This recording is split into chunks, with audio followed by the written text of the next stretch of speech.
Smart phone ഉപയോഗിക്കുന്ന എല്ലാ കൂട്ടുകാരുടെയും ഒരു പ്രശ്നമാണ് നമ്മൾ വീഡിയോ കാണുന്ന സമയത്ത് വോളിയം വളരെ കുറവാകുന്നത്. നമ്മൾ ചില കൂട്ടുകാർ നിത്യവും അനുഭവിക്കുന്ന ഒരു പ്രശ്നത്തിലൊന്നാണ്. സാംസങ് പോയിട്ട് മറ്റുള്ള ഫോണുകളിൽ നമുക്ക് വോളിയം കൂട്ടാൻ വേണ്ടിയിട്ട് ഒരു ആപ്ലിക്കേഷന്റെ ആവശ്യമുണ്ട്. അതിനുവേണ്ടി നമ്മൾ നമ്മുടെ പ്ലേ സ്റ്റോർ ഓപ്പൺ ചെയ്തതിന് ശേഷം സെർച്ച് ബാറിൽ വോളിയം ബൂസ്റ്റർ എന്ന് ടൈപ്പ് ചെയ്ത് നോക്കുക.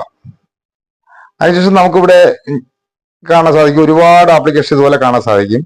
അതിൽ ഞാൻ ഈ അടയാളപ്പെടുത്തിയിരിക്കുന്ന ഈ ആപ്ലിക്കേഷൻ നമ്മൾ ഇൻസ്റ്റാൾ ചെയ്യുക.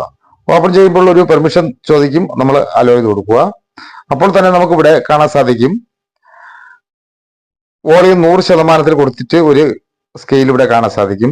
അതിന് താഴെയായിട്ട് നമുക്ക് ബൂസ്റ്റ് എന്ന് പറയുന്ന ഒരു ഓപ്ഷൻ കാണാൻ സാധിക്കും. അത് 0% കിടക്കുന്നത്. അതിന് താഴെയായിട്ട് ഒരു വാണിംഗ് കൊടുത്തിട്ടുണ്ട് അവര്. ഇത് നമ്മൾ 40% അതിന്റെ കറക്റ്റ് കപ്പാസിറ്റി. അത് കഴിഞ്ഞാൽ അതിൽ കൂടുതൽ നമ്മൾ വെച്ച് കഴിഞ്ഞാൽ നമുക്ക് അത് നമ്മുടെ ഫോണിന്റെ സ്പീക്കറിനെയും ബാക്കിയുള്ള കാര്യങ്ങളെയൊക്കെ ബാധിക്കുമെന്ന് അവർ ഒരു വാണിംഗ് ആയിട്ട് ഇവിടെ കൊടുത്തിട്ടുണ്ട്. നിങ്ങൾ ഇതിൽ 40% നമ്മൾ കൊടുക്കുക. അത്രയും കൊടുത്തു കഴിഞ്ഞാൽ നമുക്ക് ഒരുവിധപ്പെട്ട സൗണ്ട് കുറവുള്ള വീഡിയോകളായിരുന്നാലും നമ്മുടെ ഫോണിന് എന്തെങ്കിലും വോളിയം കുറവിന്റെ പ്രശ്നം ഉണ്ടെങ്കിൽ തന്നെയും നമുക്ക് സാധാരണ രീതിയിൽ ഒരുവിധം ക്ലിയർ ആയിട്ട് നമുക്ക് കേൾക്കാൻ സാധിക്കും.